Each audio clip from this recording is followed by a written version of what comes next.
Bueno, regresamos con el economista Henry Ebrard, quien siempre tiene temas de mucho interés que compartir con nosotros. Aquí sí que adelante, don Henry. El Banco Central hace política monetaria. Para ello, utiliza la tasa de política monetaria, buscando incidir en las tasas de interés a que los bancos captan ahorros y prestan para el consumo de los hogares y la inversión de las empresas. El objetivo de la política monetaria es mantener la inflación en torno a una meta definida por el Banco Central, logrando la estabilidad de precios y contribuyendo a crear las condiciones para un crecimiento económico sostenido. Banco Central de la República Dominicana, por la estabilidad y el crecimiento. Asimismo, Manuel, buenas tardes, saludos a todos los amigos de Propuesta de la Noche. Yo soy Henry Ebrard y vamos a revisar lo que acontece en el mundo económico, financiero, tanto en lo local como en lo global, por supuesto. Vamos a revisar los principales indicadores económicos, especialmente viendo que por segundo día consecutivo los precios del petróleo están sufriendo una baja considerable. Eso, por supuesto, es buena noticia. También buena noticia, los precios del oro ya están por encima de los $1,800. Y la noticia que no es ni buena ni mala, sigue subiendo de poquito a poquito el dólar en el mercado local. Vamos a mencionar también el informe de los precios, la inflación del mes de junio. Ya el Banco Central soltó muy temprano, mucho más temprano que de costumbre, el dato. Le puedo resumir así: la inflación baja, pero los precios suben. Les explico ahora. Y finalmente, una muy buena, pero no tendremos tiempo para comentarla, las cifras de turismo del mes de junio fueron muy buenas. El IDAC acaba de publicar un informe, no tuve tiempo de analizarlo, pero el viernes se lo comentaremos. Sigue la recuperación del sector turismo. Eso es el mensaje más importante. Entonces, el petróleo por segundo día consecutivo, en ausencia de acuerdo entre los países de la OPEP, está sufriendo por segundo día consecutivo una baja importante. Hoy ha bajado $1.17. Quiere decir que en 2 días ha bajado $4. Hoy cierra en $72.20. Y claro, todavía muy alto, arriba de 70, pero recuerden que abrimos la semana en $76. El oro lleva ya varios días subiendo. Hoy logra cerrar por primera vez en 3 semanas arriba de $1,800. Debe subir cerca de $8 en el día de hoy y cierra en $1,802.10. Es buena noticia porque significa que las recaudaciones producto de la exportación de la mina de oro de Pueblo Viejo van a seguir creciendo. Finalmente, en el caso del dólar, hoy sube 2 centavos. No es gran cosa, pero sigue subiendo de 57.15 a 57,17. Hay que remontarse al 19 de marzo, o sea, ya casi 4 meses atrás, para tener una tasa más alta que este 57.17, 57.23. Eso era el 19 de marzo. En términos anualizados, si nos comparamos con el 7 de julio del año 2020, cuando el dólar se vendía en 58 pesos con 27 centavos, quiere decir que todavía hay una revaluación del peso, un peso 10, que equivale a una revaluación del 1,92%. La inflación baja, pero los precios suben. ¿Cómo es eso? Explíquenme, no estoy entendiendo. Primero, el Banco Central efectivamente en el día de hoy publicó ya su informe mensual correspondiente a la tasa de inflación del mes de junio. Ustedes saben que se acostumbra a medir la inflación acumulando los últimos 12 meses. Y efectivamente, la lectura de mayo daba una tasa de inflación de 10,48% y está bajando a 9,32% en junio 2020. Claro, eso es una buena noticia. Era una noticia esperada. Se esperaba que efectivamente el punto más alto del año iba a ser el mes de mayo y que de ahí adelante vaya a bajar progresivamente hasta cerrar yo apuesto entre 6 y 7% para este año. Ahora, el hecho de que la inflación acumulada de los últimos 12 meses haya bajado de 10,48 a 9,32 no quiere decir que hayan bajado los precios. Todo lo contrario, han seguido subiendo, pero como han subido este mes 0,63, cuando en el mismo mes del año pasado, que es el que se está sacando de la suma de los últimos 12 meses, había subido 1,70%, porque en junio del 2020 habían subido los combustibles un 16,8%, 16 pesos en promedio por galón, y que este mes se mantuvieron congelados, pues entonces eso hace que siguen subiendo los precios, pero menos que hace un año atrás. Es lo que explica que, aunque los precios estén subiendo, la inflación aparentemente está bajando.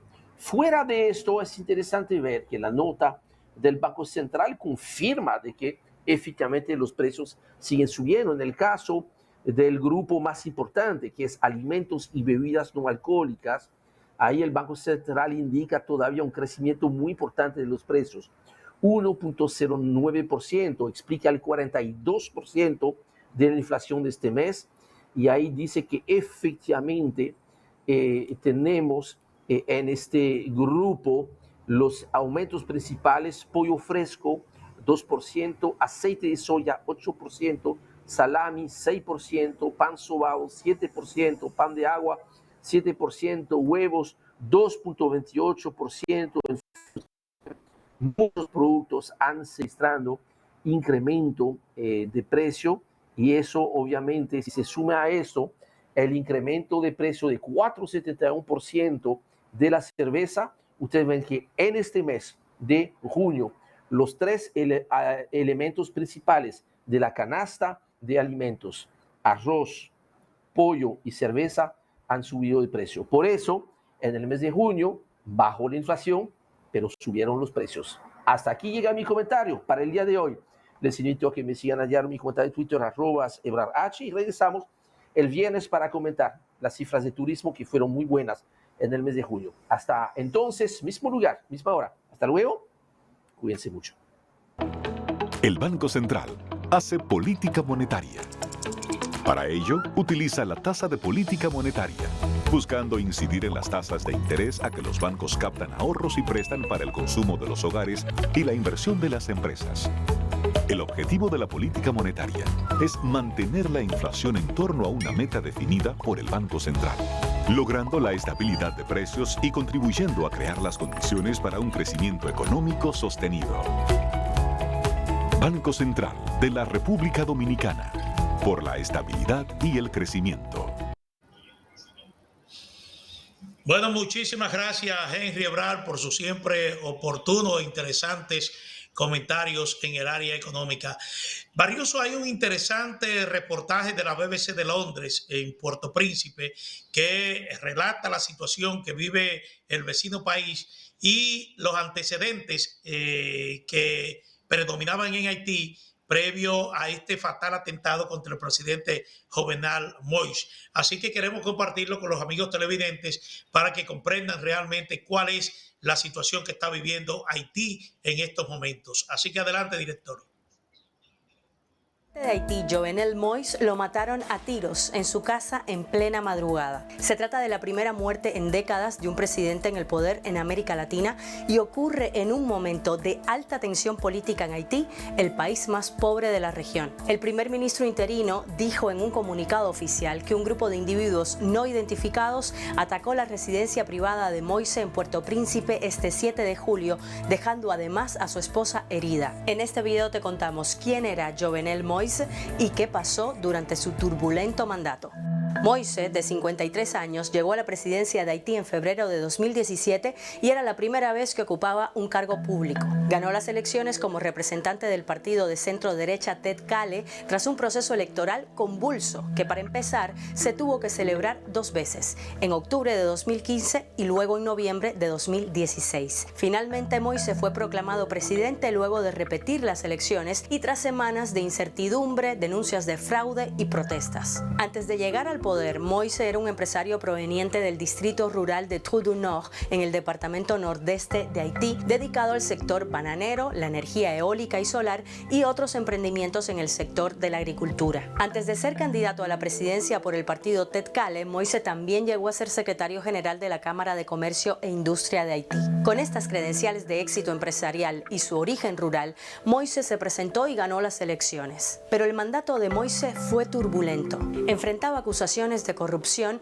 y fue desafiado por oleadas de protestas antigubernamentales, muchas veces violentas. Haití ya era un país con una severa depresión económica cuando Moise llegó al poder en 2017, con el 60% de su población en la pobreza y el 24% en situación de pobreza extrema. Pero en los últimos años la situación solo se ha hecho más grave con el azote de varios huracanes y la pandemia. Esto en un país golpeado por la pobreza, la desigualdad, el crimen y una gran inestabilidad política. Como reflejo, un dato: ha tenido 20 gobiernos en 35 años. La última de esas crisis había empezado unos meses antes del asesinato de Moise.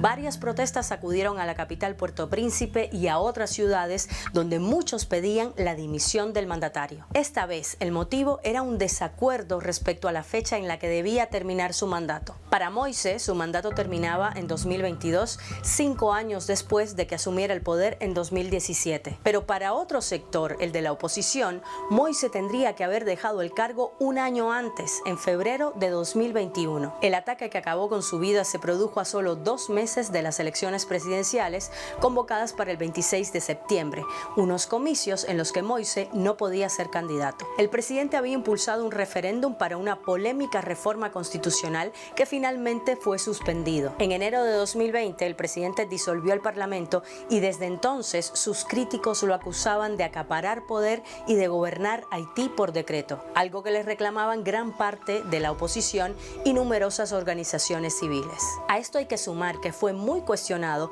por la fuerte represión a las protestas en su contra. Pero ya en febrero de 2021, al calor de las protestas contra el presidente ahora asesinado, Moise había denunciado un intento de golpe de Estado y de magnicidio, asegurando que había una gran conspiración en su contra para eliminarlo físicamente. Moise había acusado a un grupo de familias y empresarios vinculados al sector eléctrico de intentar asesinarlo. Pero si bien todo esto ya había hecho a muchos calificar la situación como la mayor crisis política en Haití, el asesinato de Moise en medio de la madrugada por parte de un comando no identificado eleva la crisis a un peligroso nivel. Además de un hecho inédito, este magnicidio siembra un oscuro precedente para la ya golpeada democracia haitiana. Bueno, gracias por mirar este video hasta el final y por informarte con BBC Mundo. Comenta, comparte, dale like a este video y si te gusta lo que hacemos en este canal, por favor suscríbete.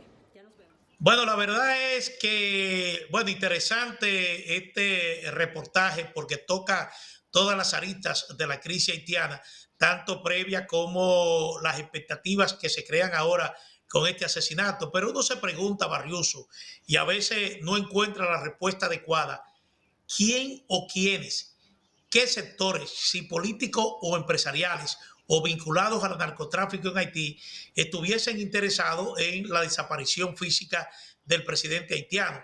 Porque la verdad es que todo esto, como dije al principio, se pinta como una película.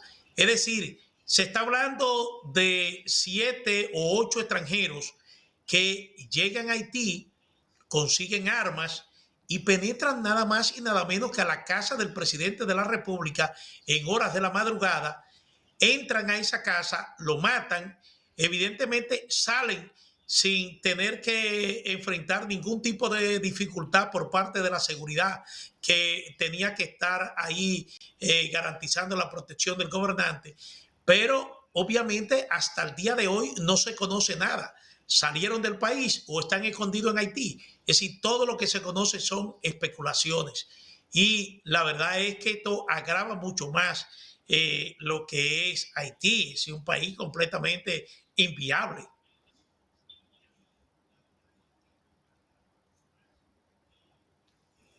Adelante, Barry. Bueno, parece que Barry se frizó. Va a tener que revisar bien. ¿Me escucha ahí? Bueno. Bueno, señores, hoy después de una reunión en el Ministerio de Defensa, 2 helicópteros salieron con destino a la frontera dominico-haitiana.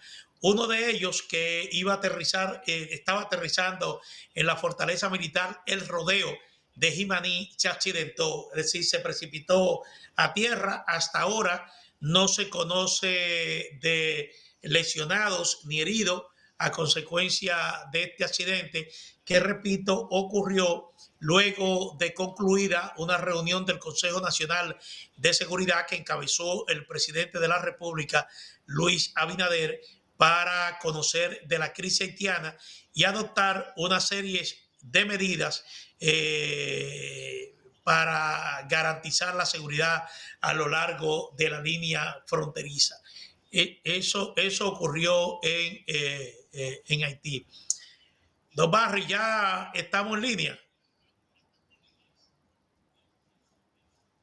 Bueno, parece que hoy la comunicación con el amigo Barrioso no ha sido.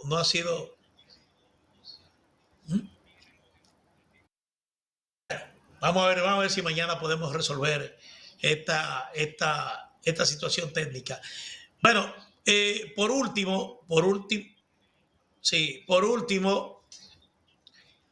claro que sí. Bueno, por último, hay que establecer que el presidente de la Junta Central Electoral, Ramón Jaque Liranzo, manifestó su preocupación porque la institución que dirige no ha sido considerada en el presupuesto complementario solicitado ante el Congreso Nacional y enfatizó que esta situación afecta la ejecución de proyectos y aumentaría el subregistro de nacimientos en el país. Jaque Liranzo aclaró que la Junta Central Electoral no solo son elecciones y que este constreñimiento a la institución pone en riesgo el desenvolvimiento del proyecto ETLA, el proceso de reestructuración de juntas electorales, algo que debe preocupar al país, según dijo Jaque. Dice que el Pleno de la Junta Central Electoral ha establecido que el año 2021 debe ser considerado presupuestariamente un año preelectoral y que hay una lista de prácticamente 30 proyectos que no se van a ejecutar, y aseguró que esto afectaría la ampliación de los servicios que se ofrecen a la diáspora dominicana. Esto es lo que dijo el presidente de la Junta Central Electoral en relación al tema presupuestario de ese organismo. Bueno, señores, hemos llegado al final de esta propuesta de la noche por Digital 15. Así es que Ángel Barrioso, un servidor, Manuel Jiménez, los invitamos para mañana jueves a las 6 de la tarde para que estén nuevamente con nosotros. Que tengan muy buenas noches.